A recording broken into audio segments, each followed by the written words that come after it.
আৰু এতিয়াও চিঞৰবাখৰ নকৰোঁ। আমি অফিচাৰজনক লগ কৰিব বিচাৰিছিলোঁ, তেওঁতো ভয়ত নাহিলেই ওলাই। তাৰোপৰি ঘৰটো ভাঙি দিলে, চব ভাঙি চেছ কৰি দিলে। ইয়াততো অকল তেওঁ বহি থকা নাছিলে। আৰু মই শৃংখল চলিহাক ক'ব বিচাৰিছোঁ, সুধিছিলে ন কোনে আজাদ চৌধুৰী?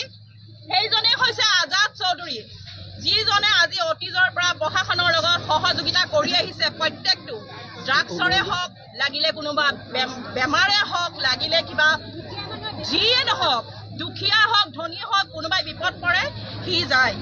মই আজি শৃংখল চলিহা আৰু আমাৰ ইয়াত যত যি আছে, যোনে সুধিছিলে ন আজাদ চৌধুৰী কোন হয় বুলি, মই তেওঁক ক'ব বিচাৰিছোঁ আজাদ চৌধুৰী সেইজনে মানুহ যিজনে সদায় প্ৰশাসনৰ লগত সহযোগ কৰি আহিছে। আৰু আজি পৰ্যন্ত এতিয়া আমি আপোনালোকে চাব পাৰে কিমান মানুহ ইয়াত চিঞৰ বাখৰ কৰিলে, ঘৰ ভাঙিবলৈ ৰখাব বিচাৰিছে, কিন্তু তেওঁ আহি আমাক ওলটাই বুজাইছে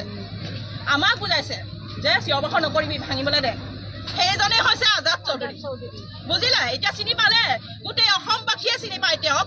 সেই কোনকেইজন মানুহ মই বুজি নাপাওঁ, হয়তো তেওঁলোকক পইচা লাগিছিলে, এনে আৰু কিবা লাগিছিলে, কিহৰ কাৰণে তেওঁলোকে ইমান অত্যাচাৰ কৰিলে, কোনো সময়সীমা নিদিয়াকৈ আজি আহি তেওঁৰ ঘৰ ভাঙিলে।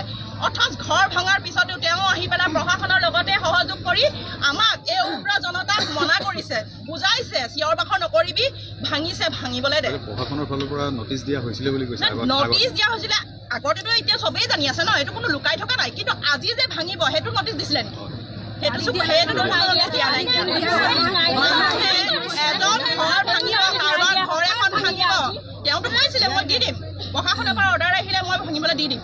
তেওঁতো কোৱা নাছিলে কেনেকৈ ভাঙিব চাম বুলি। কিন্তু প্ৰশাসনৰ সময় এটা দিব লাগিছিলে, যিহেতু ঈদ আহি আছে। ঈদৰ কথাও বাদ দিছোঁ। মই 3 দিন সময় এটা ঘৰ খালী কৰিবলৈ আগতীয়াকৈ কমে 3 দিন বা 2 দিন সময় এটা দিব লাগিছিলে, তেওঁ ঘৰখন খালী কৰিবলৈ। তেওঁ অন্ততঃ প্ৰিপেয়াৰ হ'লে হয়। আজি ইমান কষ্টৰে এখন ঘৰ সাজিছে। তেওঁৰ ছোৱালী আছে, তেওঁৰ ল'ৰা ইয়াত নাই, ক'ৰবাত পঢ়ি আছে, ৰাছিয়াত পঢ়ি আছে। তেওঁ মানুহজন নাছিলে, সেইটো সময়ত আহিছে প্ৰশাসন ইয়াত গাড়ী লৈ, পুলিচ লৈ। তেওঁতো কোনো আতংকবাদী নহয়, উগ্ৰবাদী নহয়। তেওঁ এনেকৈ অত্যাচাৰ কৰিছে যে মই মুঠতে এইটোৱে কওঁ যে কোনোবাই সুধিছিলে ন কোন সেই আজাদ চৌধুৰী? এইজনে আজাদ চৌধুৰী, যিজনে এই অৱস্থাটো আহি পেলাই মিডিয়াৰ আগত পুলিচৰ লগত সহযোগ তেতিয়াও কৰিছিলে, এতিয়াও কৰিছে। সেইজনে হৈছে আজাদ চৌধুৰী। বাংলাদেশী হলে তেওঁ কেতিয়াবাই পলাই গ'ল, এতিয়া ৰাইজৰ মাজত কেতিয়াও ৰৈ নাথাকে।